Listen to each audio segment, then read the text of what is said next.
Welcome to EPG Pathshala. My name is G. Mahendra Reddy. I am working as an assistant professor in tourism at National Institute of Tourism and Hospitality Management, Hyderabad. Now we are going to discuss a paper on tourism in India and the module on tribes and tourism in India.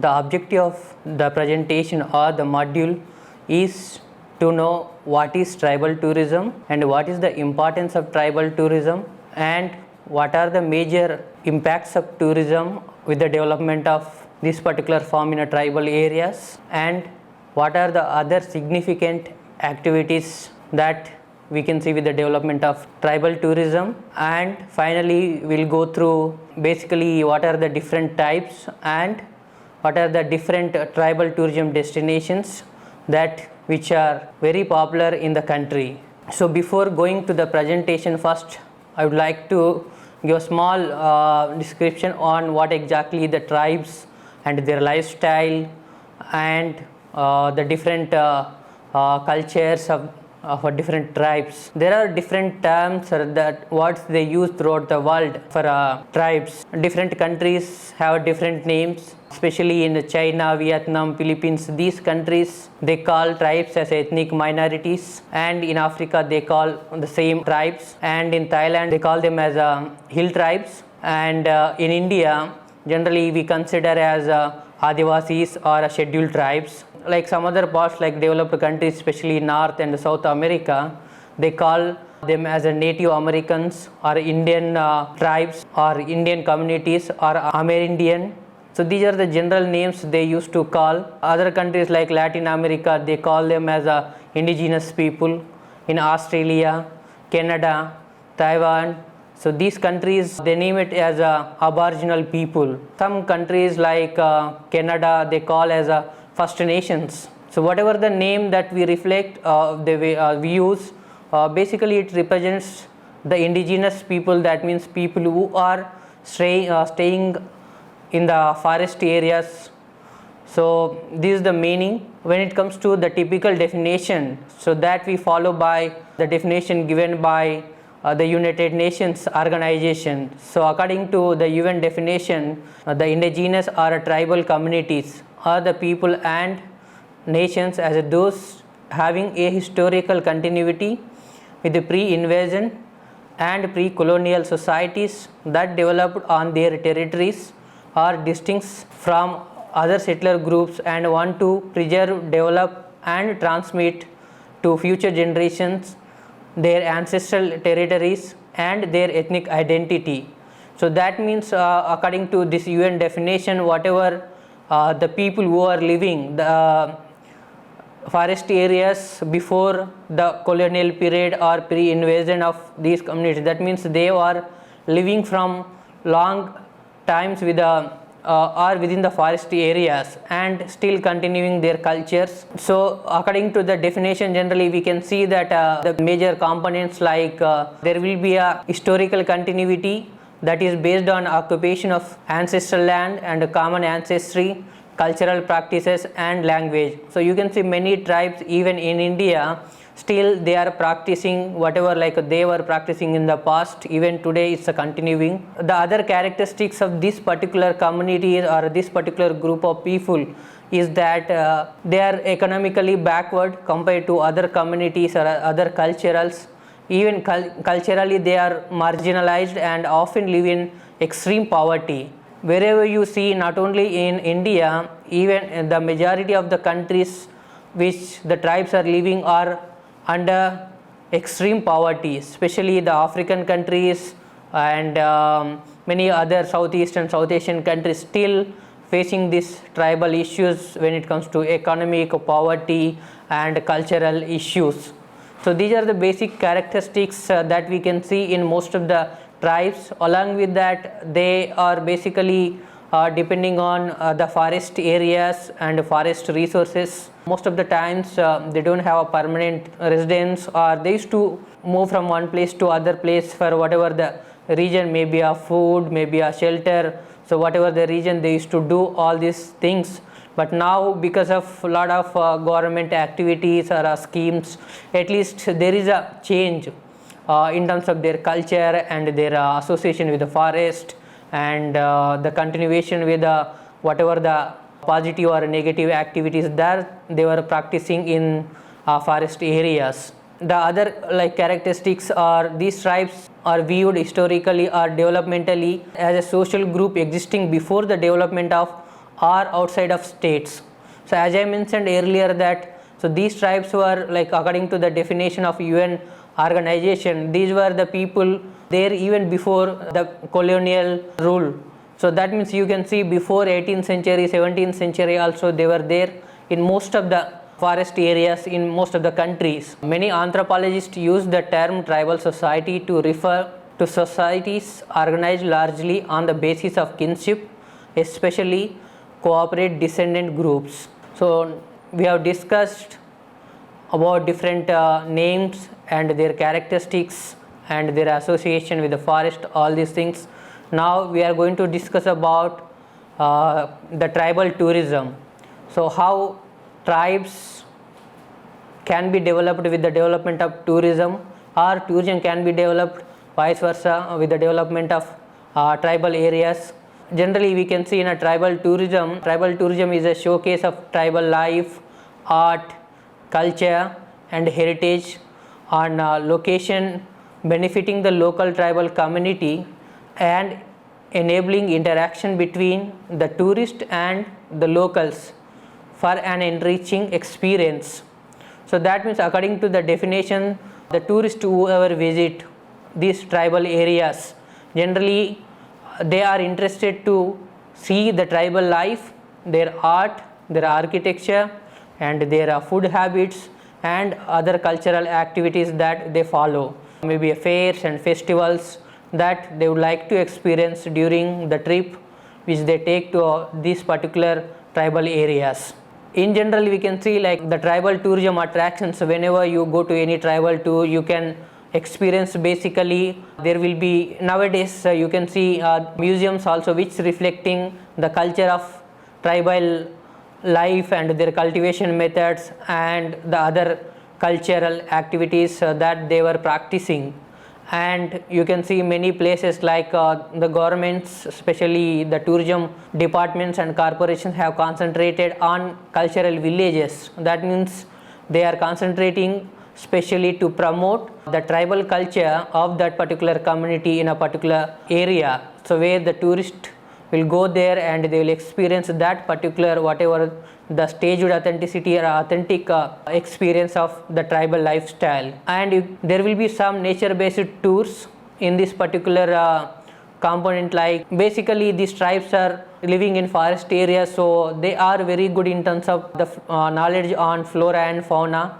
So sometimes they will be taken to some nature trails, and some tourists are also involved and interacts with the local people in terms of celebration of fairs and festivals. Nowadays you can see many tourists who are showing interest to go to different places in Orissa and of course in Telangana, like a different fairs and festivals. So they are trying to understand their culture and they are also involving the local people to learn and experience that particular culture. There are many cultural events and art galleries that they are showcasing the tribal life, art, architecture in a different ways. Other thing is that the tourists are also involved in this particular tourism to know the culture along with the environmental aspects and spiritual aspects of particular indigenous communities, and the traditions are especially featured in indigenous tourism. These are the general activities that the tourist will be involved or they will experience during a tribal tourism package whenever they visit in a particular tribal tourism destination. So we have discussed about tribal tourism and activities. So now we are going to discuss about what are the impacts and what are the issues involved in a tribal tourism development. There are many positive developments, like positive things with the development of the tribal tourism. Tribal tourism is basically it is significant activity because it provides many benefits to the local people, that is the tribal people. The positive impacts are generally, you can see that with the involvement of the tribal people in a tourism development, they will get some employment generation, and they will learn about the different cultures, and they will come to the mainstream to learn about the mainstream society. Other activities that we can see, that with the development of tribal tourism in many places it is recognized, especially in African countries, even in India also, because that tribal knowledge is very important and having a sense for the promotion and conservation of a particular wildlife, and they are having indigenous knowledge which is having more valuable to the conservation compared to the modern principle that we are practicing for the conservation of wildlife, because they are associated with the wildlife and other flora and fauna for a long time, and they know each and every area how to conserve and what are the major threats that they are facing. So this is also indirectly contributing for the conservation, and we can also learn whatever the knowledge they have acquired from long generations. If you do not properly manage any tribal tourism, there will be many negative impacts, and it is like many tourists are interested to learn the culture, at the same time they want to take some photographs with the tribal people. That means, like, whenever you go to a typical tribal culture, and they will be having different traditions, and some areas they are not supposed to take a photograph of any particular community of women or a child, but still tourists are interested to take a photographs. Most of the tribes in even today, some areas they'll be in a different positions, and they are in a different conditions. So according to their culture it may be right, but at the same time it is also leading for negative impacts, showing their culture and putting all the whatever the photographs that they have taken to the public life and putting it on social media. It is also one of the negative impact.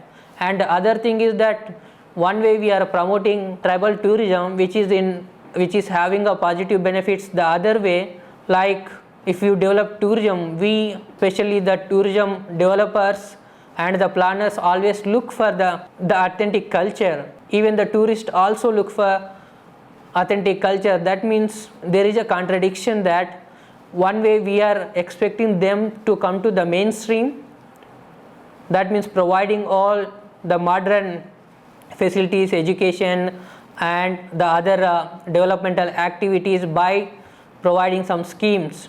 But at the same time, tourism is always it's a resource hungry industry, and it expects authenticity of a particular culture. That means we are expecting the same culture to be continued even now also. That means at the same time that there are development activities that promoting to come to the mainstream, and the tourism is also promoting, but at the same time this also expecting to continue that culture. So this contradiction is there, that can be managed if it is well planned, and if we take a responsibility for involving the local people, whatever the tribes are there, in a different activities, and whatever the culture that was there, that we can show in the form of museum or art galleries, but not same as authentic culture.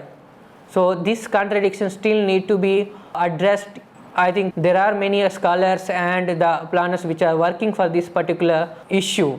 So we have discussed all, like what are the activities that involve in tribal tourism and challenges of promoting tribal tourism. Now we are going to discuss about the different tribes or tribal communities mainly presented in India in different parts of the country. So we are not going to go through in detail. We are just explaining our different types of tribes, just to know their culture, their location and their cultural practices. Mainly we can see the Muria tribe is one of the popular tribe. People of Muria tribes are inhabitants of Bastar.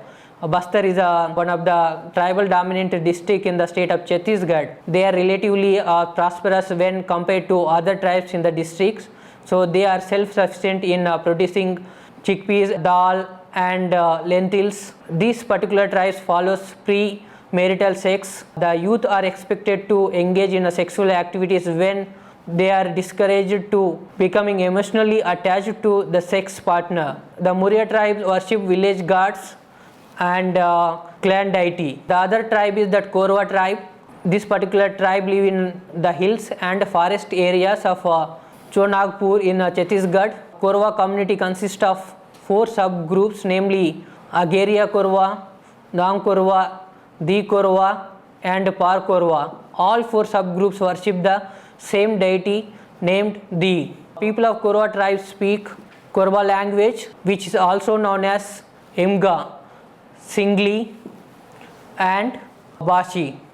Kama, this is one of the very prominent tribe in the state of Madhya Pradesh, especially lives in Rewa district of Madhya Pradesh and some areas of Raipur in the state of Chhattisgarh.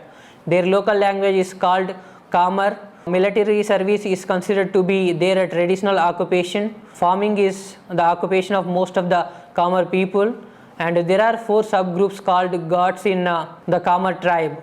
They follow the Hinduism and each home as a family god.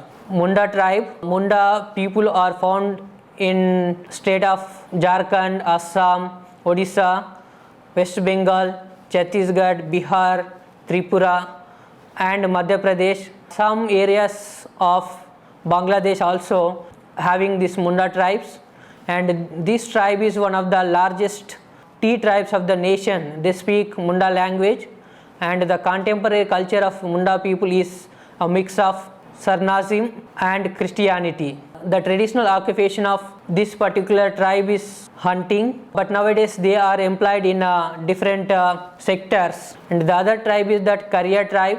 Karya people are found in the states of central India, especially Madhya Pradesh, and even in Odisha, West Bengal and some parts of the northeastern state like Assam. So there are few inhabitants in Andaman Island also. There are mainly 3 types which constitutes the entire Karya: Duda Karya, Delki Karya and Hill Karya. They practice hunting, gathering. These are the sources for their livelihood. Juang and Bhumuji, these are also one of the popular tribes.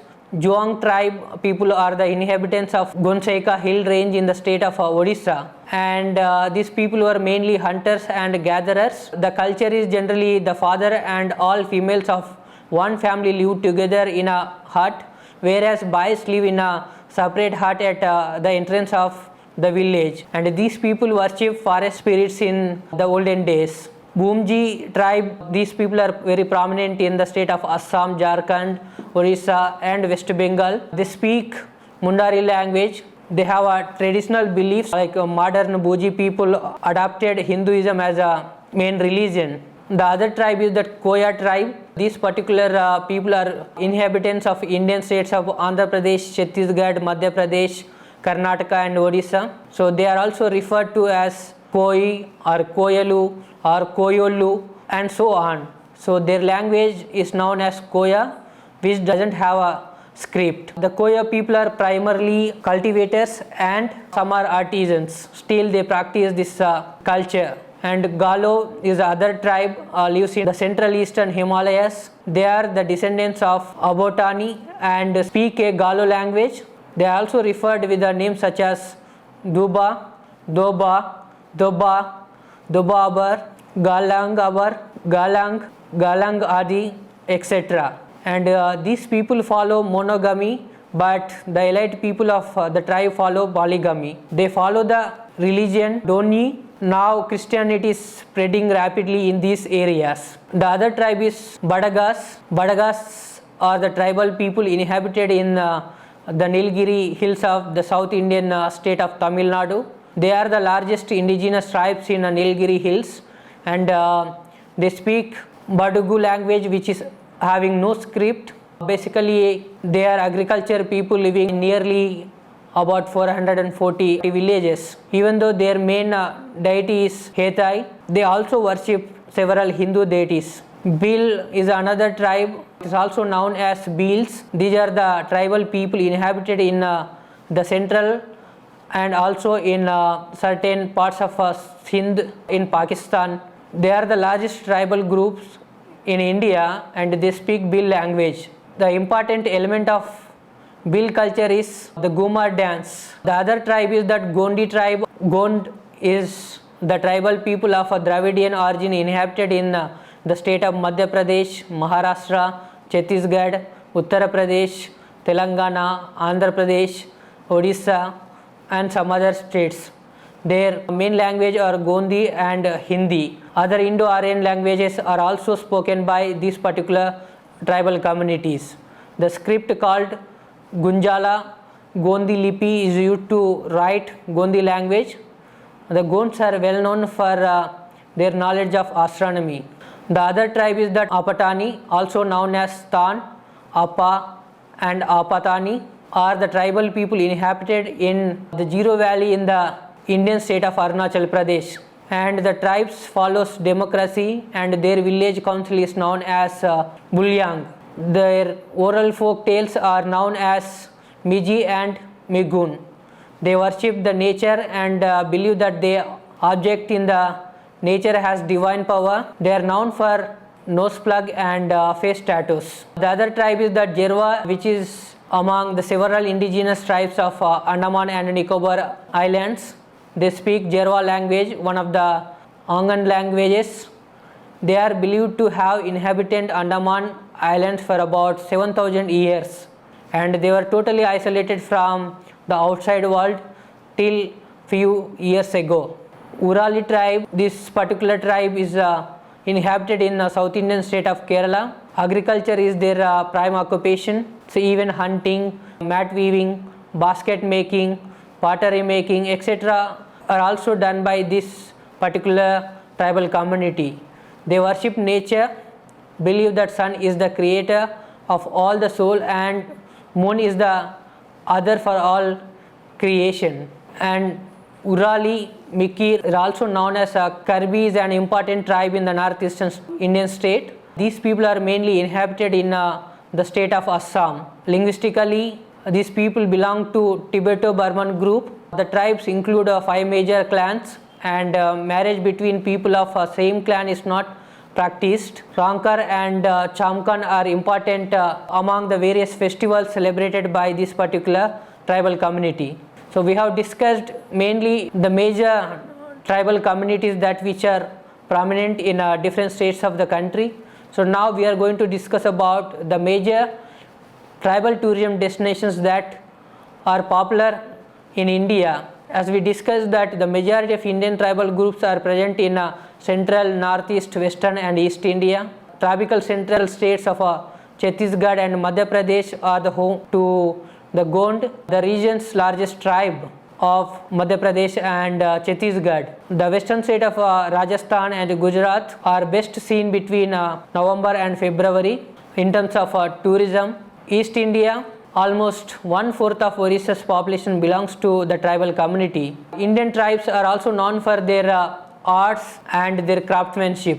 When it comes to the northern or northeastern states, these northeastern states are very popular for tribal tourism since there were many tribals living. Even today that tradition is continuing. So generally we can say that a northeastern region consists of different states. Generally we call it as sister states. These are Assam, Arunachal Pradesh, Manipur, Nagaland, Meghalaya, Tripura and Mizoram. And the entire northeast India is home to several ethnic groups who have inhabited this region since antiquity. The northeast Indian tribes are known for their distinctive culture, ancient language, hand woven dresses and handicrafts, all of which are having distinctive and most appealing too. Some of these prominent tribes are Nagas, Kasis, Jaintias. These are the major tribes. As we mentioned that they have a distinctive culture and hand woven dress, handicrafts. These all are become the attractions for the tourists who are visiting northeastern states, and they are also continuing with their fairs and festivals. That is also one of the major attraction that people who visit these particular areas. So the other popular and very prominent tribal tourism destination in the country is Orissa. So Orissa is a traditional dwelling place of several tribes who endorses its antiquity. In the country, largest number of tribes can be found in the state of Orissa. These ancient people with a mystical ancient ways dwell in Orissa remote deep forest and hilly interiors, and most of them are in a southern part of the state. The Orissan tribes continue to be a source of deep interest for numerous tourists alongside anthropologists and sociologists. So nowadays you can see there are many tourists who are visiting these places, and even when it comes to the educational point of view and anthropological and sociological or socio-developmental point of view, many scholars are visiting these places to understand their culture and their practices. And majority of tribal sites in Orissa are generally Baliguda, Kotagar, Raigada. So these are the very popular and some of prominent places for a tribal tourism in the states. And these people are having a rich and diverse cultural heritage, which is one of the main attraction for the tourist. And whoever visit this particular place, they involve with the local people to understand the local culture, and the changing seasons, religious customs and traditional values are strong motivations for creating a series of festivals that enrich their life cycle. So this is staged activity. That means recently government has concentrated to celebrate this kind of festival in for the tourism point of view or for the promotion of tourism, like diverse culture. All these things are major sources for tourism in this particular area. But at the same time, there are many places which is having many negative impacts because of tourism development. So there are some areas in Orissa which is banned for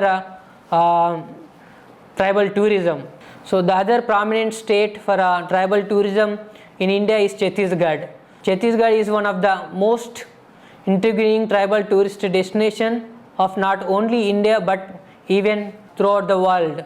Chhattisgarh has constantly been identical with the tribes and tribal culture, and Chhattisgarh is famed for its incomparable picturesque splendor and distinctive and rich ethnic culture. And these particular tribes follow unique lifestyle and having impressive maintained their culture through the ages. Department of Tourism Chhattisgarh has concentrated especially these areas to promote tribal tourism, especially in Bastar and many other districts. They also celebrate like a Dasara festival and other major festivals which are major attractions for the tourist.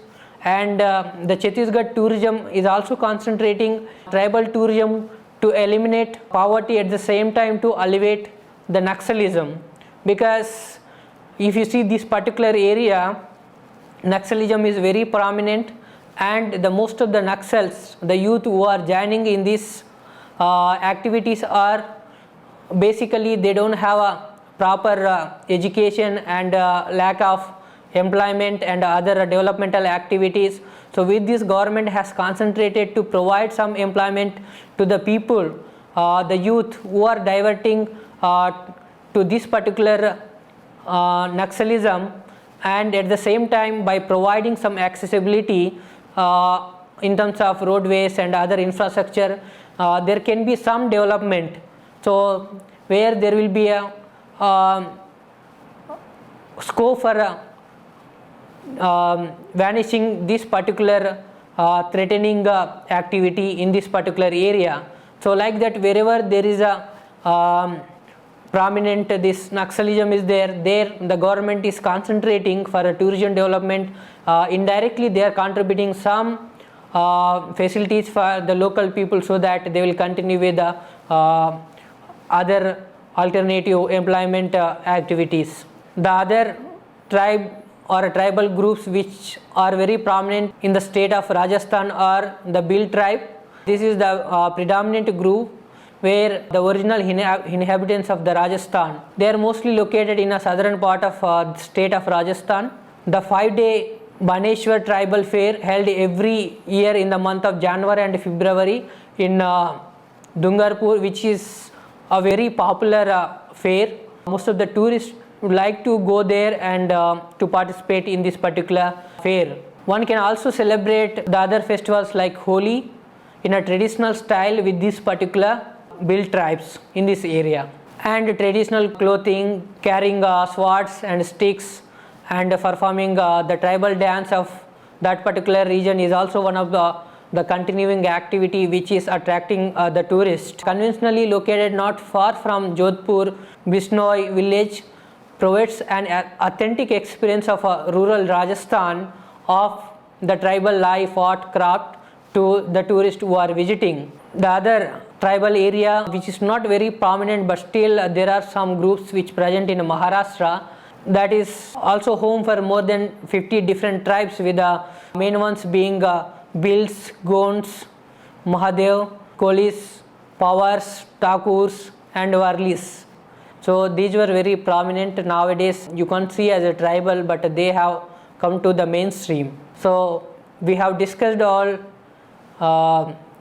what is tribal tourism and what are the tribal tourism activities and the major tribal groups and major tribal destinations in the country. So with this I would like to summarize that the tribal tourism is a showcase of tribal life and their art, culture, architecture, their cultivation methods all together in a particular package. The people who ever want to experience the tribal life, they will experience whatever the mentioned things. These tribes are in different areas which are prominent in, especially in the northeast and central India and some parts of Andhra Pradesh, Telangana, Orissa and Rajasthan. So these are very prominent tribal places having a different tribal communities. There are many programs which are going on to get the tribal people to the mainstream. So even tourism is also one of the tool which can be used for the empowerment and development of tribal communities, where the tribal tourism can be possibly developed. The tribal tourism in India are most refreshing and energizing. One way tourism is having more positive impacts. At the same time, if it is not properly managed and proper planned, then there will be many negative impacts also. So that the tourism can be practiced in tribal areas with a proper planning, development and by following a sustainable and responsible principles, that which will have a more positive impacts and less negative impacts on the tribes and the forest area. With this I would like to close up by suggesting you to go through the e-resources like web resources for more information, and the other resources like quadrant 4 which will have a bibliography or references will give you more information on these particular topics. So thank you.